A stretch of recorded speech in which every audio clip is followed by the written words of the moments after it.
नमस्कार साथियों, मेरा नाम गिरिजा प्रसाद। आप देखना शुरू कर चुके बदलते भारत। उम्मीद करता हूं कि आप लोग खुशहाल होंगे और स्वस्थ होंगे। मैं आप लोगों से एक और खबर लेकर आ रही हूं, जो बहुजन समाज पार्टी तथा बहुजन समाज के लोग और कहा जाए तो 2024 के लोकसभा का चुनाव सीट जो इस वक्त बहुत ही बड़ा हॉट सीट बनकर रह चुका है। नगीना सीट जो उत्तर प्रदेश में है, जो 80 लोकसभा में से एक माना जा रहा है, जो बहुत ही वहाँ चर्चित सीट बनकर रह गया है, नगीना लोकसभा सीट। मैं बता दूं, वहां पर पिछले 8 महीने से लगभग चंद्रशेखर आजाद रावण, जो आजाद समाज पार्टी के राष्ट्रीय अध्यक्ष हैं, चंद्रशेखर आजाद रावण वहां कड़ी मेहनत कर रहे हैं। उनकी मेहनत को लोग दाग दे रहे हैं कि वाकई में जिस तरह से बंदा मेहनत कर रहा है वाकई में काबिल तारीफ है। लेकिन मैं बता दूं, वहां पर कुछ लोग और कुछ समय पहले जो है कि इंडिया गठबंधन में उनकी बातें चल रही थी, जिसकी वजह से लोग कह रहे थे कि अखिलेश यादव को और जो आजाद समाज पार्टी है उनसे गठबंधन हो चुका है।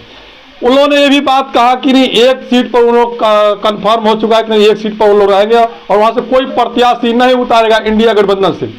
लेकिन मैं बता दूं, पिछले बात जा करके कि जब चंद्रशेखर रावण जो है कि गोरखपुर के फूलपुर से चुनाव जब लड़े थे, वहां पर जो इंडिया गठबंधन की बात है, उस वक्त जो अखिलेश यादव ने समर्थन दिया था, लेकिन वो भी ऐन मौका पर फिर धोखा दे दिए थे, जिसके चलते चंद्रशेखर आजाद रावण के आंख से आंसू झलक चुके थे। वहीं पर फिर जो है इंडिया गठबंधन में बातें चल ही रहा था कि वहां पर चंद्रशेखर रावण चुनाव लड़ेंगे और उनके खिलाफ कोई चुनाव में उतरेगा नहीं। लेकिन वहां बड़ी खबर निकल के आ रही है कि जो आजाद समाज पार्टी के खिलाफ, यानी चंद्रशेखर रावण के खिलाफ, जो वहां पर जो समाजवादी पार्टी का कैंडिडेट उतार दिया गया है। मैं बता दूं, समाजवादी पार्टी के कैंडिडेट जो मनोज कुमार जज साहब जी हैं, उनको उतारा गया है, जो चंद्रशेखर आजाद रावण के खिलाफ। मैं बता दूं, वहां पर अभी इंडिया गठबंधन और जो इंडिया गठबंधन के सपोर्ट में अखिलेश यादव हैं, उनका प्रत्याशी जो उतरे मनोज कुमार जज साहब, अभी कुछ कहा नहीं जा सकता। हो सकता है कि कांग्रेस भी उतार दे, क्योंकि इंडिया गठबंधन अब एक नाम बन चुका है, केवल नाम रह चुका है, जिसके हिसाब से अभी कुछ कहा नहीं जा सकता। वही मैं बता दूं कि बीजेपी से, जो बीजेपी के वहां पर 3 बार विधायक रह चुके हैं, ओम कुमार जी, उनको कैंडिडेट बनाया गया है सांसद का। वहां पर जो लोकसभा है, वहां पर बीजेपी के जो ओम कुमार है उनको बनाया गया है। वही मैं बता देता हूं, जो बहुजन समाज पार्टी से खबर निकल के आ रही है कि पहले बहन कुमार मानव कांसी राम साहब के जो बहन थी उनको उतारा जाएगा, लेकिन फिर बीच में एक अटकलें निकल के आ रही है कि वहां पर जो बहुजन समाज पार्टी के बैनर तले चुनाव लड़ेंगे उपकार बावरा। अब सोचिए, ये उपकार बावरा वही उपकार बावरा है जो भीम आर्मी में सबसे चर्चित चेहरा रह चुके उपकार बावरा। यह उपकार बावरा है और जिन्हें भीम आर्मी के चंद्रशेखर रावण के साथ जो उन्होंने जेल खटे हैं। अब मैं बता दूं कि चंद्रशेखर रावण तो 17 महीने में निकल चुके थे, लेकिन वहीं पर लगभग 20 महीने जेल में रहे उपकार बावरा। पूरे 2 साल लपेट बता दूं कि 2 साल लगभग वो जेल में रहे उपकार बावरा। और समाज के लोग जो है कि जिस तरह से चंद्रशेखर रावण को हाथों हाथ उठा लिया, उसी को देखते हुए उपकार बावरा कि लोगों को, ये उपकार बावरा का कहना है कि हमें कोई उठाने का कोशिश नहीं किया, हमें निकालने की कोशिश नहीं किया। लेकिन अब किसी तरह से निकल किस बात को आ रहा है कि बहुजन समाज पार्टी के सुप्रीम बहन कुमारी मायावती जी उनके ऊपर दया दिखाने जा रही है। अभी कंफर्म नहीं हो रहा है, लेकिन लोगों की इस बात को नजर में आ रहा है कि वहां पर भी उपकार बावरा जो है कि भीम आर्मी के जो खिलाफ चुनाव लड़ सकते हैं, आजाद समाज पार्टी के खिलाफ चुनाव लड़ सकते हैं। लेकिन एक बात और निकल के आ रही है साथियों, मैं बता देता हूं कि नगीना सीट जो हॉट सीट इसलिए बनते जा रहा है कि पिछले लगभग 8 महीने से चंद्रशेखर रावण और चंद्रशेखर रावण के जितने भी कार्यकर्ता हैं वहां पर इतनी बेहतरीन तरीका से काम कर रहे हैं कि लोग जो है कि चंद्रशेखर रावण का फैन हो चुके हैं। वहां पर बूढ़े बुजुर्ग, माँ बहनें सभी भी जो है कि वहां पर उनके फैन हो चुके हैं। और वो लोग यही कहते हैं कि चंद्रशेखर आजाद रावण आएगा तो उनके कल्याण की बात होगी, चंद्रशेखर आजाद आएगा तो उनकी आवाज़ों को जो है कि उठाया जाएगा, चंद्रशेखर रावण आएगा तभी जो है कि उनकी कामों का जो है कि परिकल्पना की जाएगी कि नहीं कि हमारा काम हो सकता है। बाकी किसी पे उम्मीद नहीं है। मैं बता दूं कि जो बहुजन समाज पार्टी के गिरिचंद हैं उनके खिलाफ लोग इसलिए कर रहे थे कि उनको टिकट नहीं मिला, और वो खिलाफ इसलिए कर रहे थे कि वो पिछले चुनाव में जब जीते थे, जीतने के बाद गांव में कभी वो कदम नहीं रखे, लोगों से मिले नहीं, और ना तो सांसद में जा करके, जो संसद भवन उसमें जा करके उन्होंने अपना आवाज उठाया। कभी ऐसा हुआ नहीं। गरीबों के प्रति, दलितों के प्रति, पिछड़ों के प्रति या फिर किसी उत्पीड़न के प्रति कभी उन्होंने आवाज नहीं उठाया, जिसके चलते काफी नाराज है बहुजन समाज के लोग उनसे।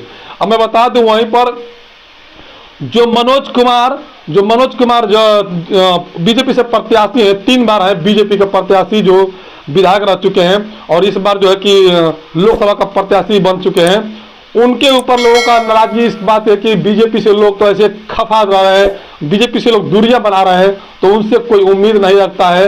क्योंकि जो भी व्यक्ति जीत के जाता है तो समाज की वोट से नहीं, लोग ये कहते हैं कि समाज के वोट से नहीं कहते, वो लोग कहते हैं कि हमें पार्टी ने चुनाव जिताया है।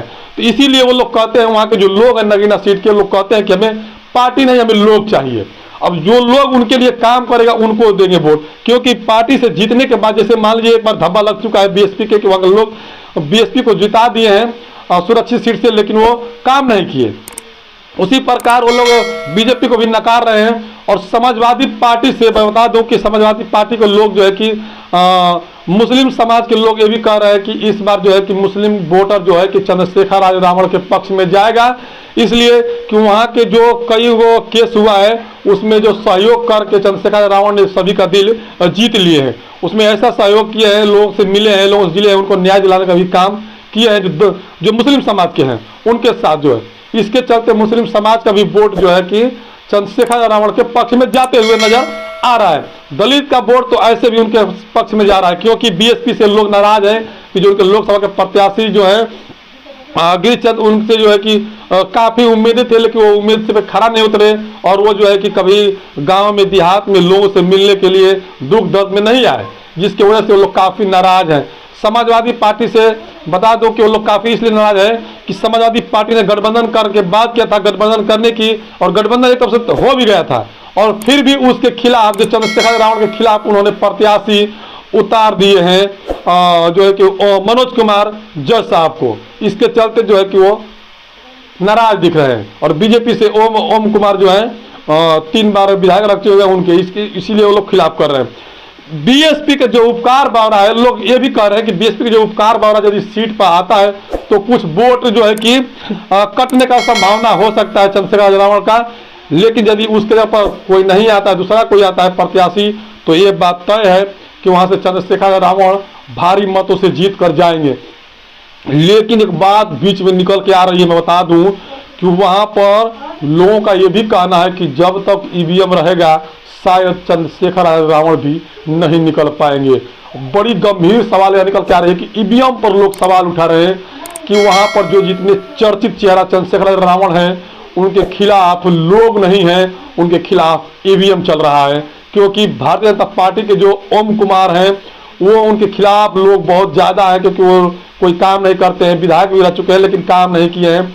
लोकसभा का प्रत्याशी उन्हें कोई स्वीकार नहीं कर रहा है। जैसे कि मनोज कुमार जो है सपा से, उनको भी कोई स्वीकार नहीं कर रहा है।